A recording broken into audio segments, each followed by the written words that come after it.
श्रद्धा intermediate college Kachna राजातला Varanasi कक्षा 10 छात्रों, आज का हमारा विषय है संस्कृत व्याकरण। संस्कृत व्याकरण के अध्याय 1 में अभी तक हमने पढ़ा था वर्णमाला, वर्ब का उच्चारण स्थान। अब इसके आगे बढ़ते हैं प्रत्याहार। प्रत्याहार किसे कहते हैं ये जान लेते हैं। जिनकी सहायता से कम शब्दों में अधिकतम बात कही जा सके उन्हें प्रत्याहार कहते हैं। प्रत्याहारों की संख्या होती है 42। प्रत्याहार बनाना, प्रत्याहार बनता कैसे है? सर्वप्रथम महस्व सूत्रों में से किसी भी बिना हलंत वाले वर्ड को यानी वर्ड का पहला अक्षर ले लेते हैं और किसी हलंत वर्ड का दूसरा वर्ड लेते हैं, यानी उसके बाद बिना किसी मतलब कि जिसमें हलंत लगा हो उस वर्ड को लेते हैं।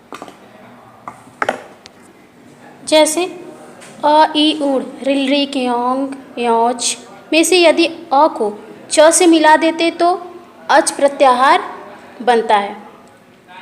अभी समझ में आया?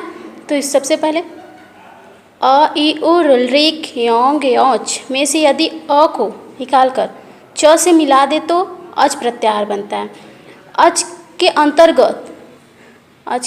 अंतर्गत अ ई उ री री ए ओ ए औ ये सभी स्वर आ जाते हैं।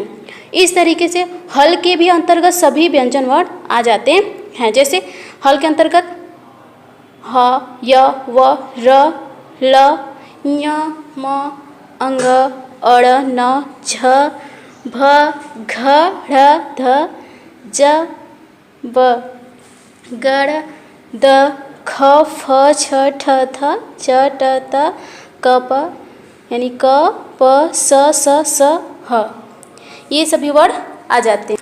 अगर हमें समझ में नहीं आता इस तरीके से तो हम सूत्र को पहले महस्व सूत्र जो है उसको सामने लिख लेते हैं, फिर उसके बाद हम बनाते हैं जैसे हमने लिख लिया है। अब इसमें कहा गया है कि सर्वप्रथम हमको महस्व सूत्रों में से किसी भी बिना हलंत वाला वर्ड लेना है। जैसे कि हम अ ले लेते हैं, पहला सूत्र है अ ए उड़, तो अ ए उड़ में से अ ले लेते हैं तो क्या हो जाएगा? अ हो गया। अब इसके बाद बोला है कि अंतिम हलंत वर्ड लेना है, यानी इसके बाद सूत्र में से या उसी सूत्र का भी कर सकते हैं या फिर अगले सूत्र में से भी हलंत वर्ड लेना है, अंतिम वर्ड। तो क्या हो जाएगा? किसी में से भी ले लेते हैं, जैसे ड़ ही ले लेते हैं पहले सूत्र का ही, तो क्या हो जाएगा हमारा? ये हमारा अड़ प्रत्याहार तैयार हो गया। इसी तरीके से और भी बनाना है, तो जैसे हम अ से अ ले लेते हैं, उसके बाद उसी दूसरे सूत्र से क यानी दूसरे सूत्र का अंतिम वर्ड क लेते हैं जिसमें हलंत लगा हुआ है, तो अक प्रत्याहार हो गया। और भी बनाना है हमें, तो अ ले लेते हैं और फिर उसके बाद पांचवा सूत्र है हैवरट। हैवरट में से जो हलंत वर्ड है यानी ट हलंत वर्ड है तो हलंत वर्ड हम ट ले लेते हैं, तो ये क्या हो गया? अट प्रत्याहार। अब आगे भी अगर हमको बनाना है तो हम इसी तरीके से बना लेंगे, यानी किसी भी सूत्र का पहला वर्ड और किसी भी सूत्र का अंतिम वर्ड जोड़ देने से हमारा प्रत्याहार बनता है। ठीक है, इस तरीके से हमारा प्रत्याहार बनेगा। इसमें जो नहीं समझ में आता है वो पूछ सकते हैं आगे। जैसा कि आपने बताया था प्रत्याहारों की संख्या 42 है और जो मैंने प्रत्याहार बनाया उसी तरीके से मैंने यहाँ पे बनाकर भी लिख दिया है, तो आप देख सकते हैं और समझ सकते हैं इसको। अगर नहीं समझ में आता तो आप कमेंट कर सकते हैं। तो जैसे इसमें दिया है मैंने प्रत्याहार बनाकर लिख दिया है। अक पहला है, दूसरा अच, इसी तरीके से पूरा है अट अड़ अड़ अम अल अश इक इच इड़ उक एंग एच एच एच खय खर नम चय चर छौ जस झय झर झल झस झस बश बस मय यय यर यम यय यर रल वल वश सर शल हल हश। ये 42 प्रत्याहार हैं। ये प्रत्याहार हम इसे अच्छी तरीके से देख लेते हैं और समझ लेते हैं तो हमको बहुत ही आसानी होती है बिना देखे प्रत्याहार बनाने के लिए। और महस्व सूत्र सबसे इम्पोर्टेंट होता है इसमें, ये प्रत्याहार बनाने के लिए तो महस्व सूत्र भी हमें याद होना चाहिए। ये हमारा प्रत्याहार खत्म हुआ। इसके बाद प्रयत्न। प्रयत्न क्या होता है? तो वर्णों के उच्चारण करने की, यानी करने के लिए जो हम चेष्टा करते हैं, प्रयास करते हैं, उसे हम प्रयत्न कहते हैं। ठीक है, तो जैसा कि मैंने लिखा भी है, वर्णों के उच्चारण करने की चेष्टा को प्रयत्न कहते हैं। यह दो प्रकार का होता है, एक आभ्यंतर होता है, दूसरा बाह्य।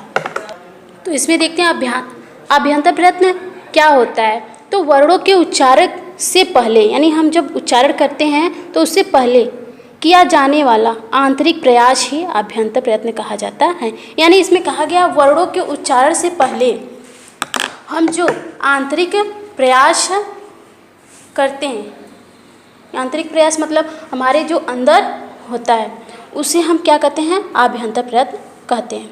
ठीक है, तो इस आभ्यंतर प्रयत्न 4 प्रकार का होता है। यानी आभ्यंतर प्रयत्न 4 प्रकार के होते हैं। पहला स्पृष्ट। स्पृष्ट में हम इसको भी जान लेते हैं इसी तरीके से। स्पृष्ट, इस प्रयत्न में जिह्वा उच्चारण, यानी जिह्वा उच्चारण स्थानों को स्पर्श करती है। इस प्रयत्न में, यानी इसका जब हम प्रयास करते हैं, इसको बोलने की चेष्टा करते हैं, तो जिह्वा हमारी, यानी जीभ जो होती है, उच्चारण करने वाले स्थानों को स्पर्श करती है, इसलिए उन्हें क्या कहते हैं? स्पर्श वर्ण कहते हैं। इसमें क से म तक के सभी वर्ण आते हैं। ठीक है, आगे है ईषत् स्पृष्ट वर्ण, यानी ईषत् स्पृष्ट प्रयत्न। अभ्यंतर प्रयत्न भी कह सकते हैं इसको। इस प्रयत्न में जिह्वा, अब इसको हम भी जानेंगे कि इस प्रयत्न में जिह्वा उच्चारण स्थान को थोड़ा स्पर्श करती है। अभी तो हमने देखा कि इसमें क्या है, स्पृष्ट में, कि जिह्वा क्या कहती है? उच्चारण स्थानों को स्पर्श करती है, यानी पूरा स्पर्श करती थी। अब इसमें क्या है? थोड़ा स्पर्श करती है उस। ठीक है, तो इसे ईषत् स्पृष्ट प्रयत्न कहते हैं। इसमें य, र, ल, व वर्ण आते हैं। विपरीत अभ्यंतर प्रयत्न। यह प्रयत्न स्वरों का होता है। स्वर जानते हैं, जैसे अ, ई, उ, ये स्वर होते हैं।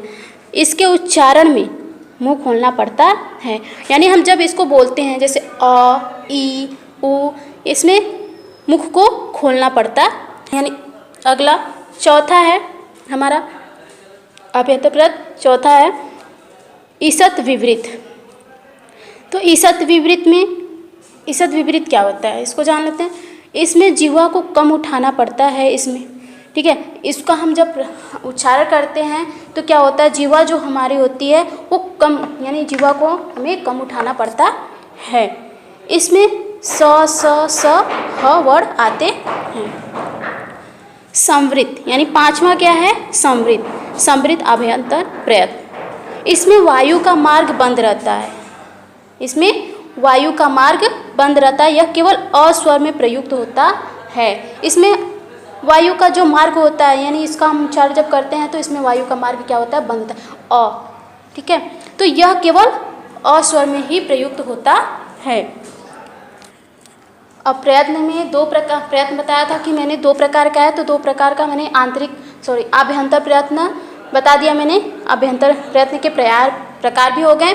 अब इस दूसरा है बाह्य प्रयत्न, यानी प्रयत्न में 2 प्रकार थे और प्रयत्न का दूसरा प्रकार बाह्य प्रयत्न। तो बाह्य प्रयत्न क्या होता है, इसको जान लेते हैं। उच्चारण की उस चेष्टा को बाह्य प्रयत्न कहते हैं जो मुख से वर्ण निकलते समय होती है। उच्चारण की उस चेष्टा को बाह्य प्रयत्न कहते हैं जो मुख से वर्ण निकलते समय होती है। यानी इसमें कहा गया है कि जब हम किसी वर्ण का उच्चारण करते हैं तो जो हमें उस समय चेष्टा को, यानी चेष्टा करते हैं, वह बाह्य प्रयत्न कहा जाता है, जो मुख से वर्ण निकलते समय होती है। यानी जो मुख से, यानी जो हम जिस टाइम हम बोलते हैं उस समय को, यानी उस वर्ण में, यानी उस समय निकलते वर्ण को, या उस समय को भी कह सकते हैं, उस समय बाह्य प्रयत्न होती है। यह 11 प्रकार की होती है, यह 11 प्रकार के होते हैं। पहला है विवार, दूसरा संवार, तीसरा श्वास, चौथा नाद, पांचवा घोष, छठवां अघोष, चौथा घोष, पांचवा 5वां घोष, 6वां अघोष, 7 है अल्पप्राण, 8 महाप्राण, 9 उदात्त, 10 अनुदात्त और 11 है त्वरित। ठीक है, इस प्रकार हमारा बाह्य प्रयत्न खत्म हुआ। संस्कृत व्याकरण के दूसरे अध्याय में संधि ज्ञान पढ़ेंगे। यहीं पे स्टॉप कर